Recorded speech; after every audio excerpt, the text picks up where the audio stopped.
পিতৃপক্ষে প্রথম দিন চন্দ্রগ্রহণ 4 ঘন্টারও বেশি সময় স্থায়ী থাকবে বছরের শেষ চন্দ্রগ্রহণ।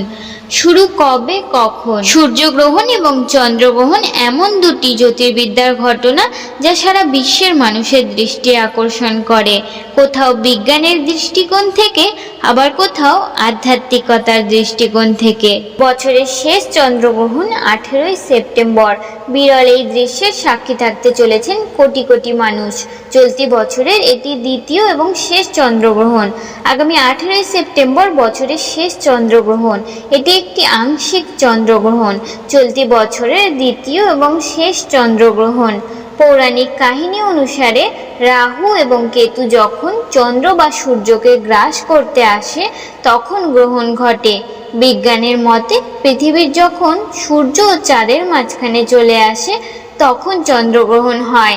জ্যোতিষশাস্ত্র অনুসারে পূর্ণিমার দিনে চন্দ্রগ্রহণ হয় এবং অমাবস্যার দিনে সূর্যগ্রহণ হয়।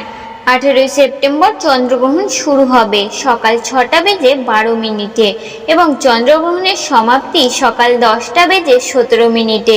এই চন্দ্রগ্রহণের ক্লাইম্যাক্স ঘটবে সকাল 8টা বেজে 14 মিনিটে। এই চন্দ্রগ্রহণ চলবে 4 ঘন্টা 5 মিনিট ধরে। ভারতে কি এই বছরের শেষ চন্দ্রগ্রহণ দেখা যাবে? কি বলছে space.com? space.com এর মতে আংশিক চন্দ্রগ্রহণ দেখা যাবে উত্তর আমেরিকা, দক্ষিণ আমেরিকা, ইউরোপ, আফ্রিকার কিছু অংশের পাশাপাশি এশিয়া ও রাশিয়ার পশ্চিমাঞ্চল এবং আন্টার্কটিকার কিছু এলাকায়। অর্থাৎ ভারতে এই চন্দ্রগ্রহণ দেখা যাবে না। 2024 সালের প্রথম চন্দ্রগ্রহণ হয়েছিল 25শে মার্চ। 18ই সেপ্টেম্বর বুধবার দ্বিতীয় চন্দ্রগ্রহণ ঘটবে।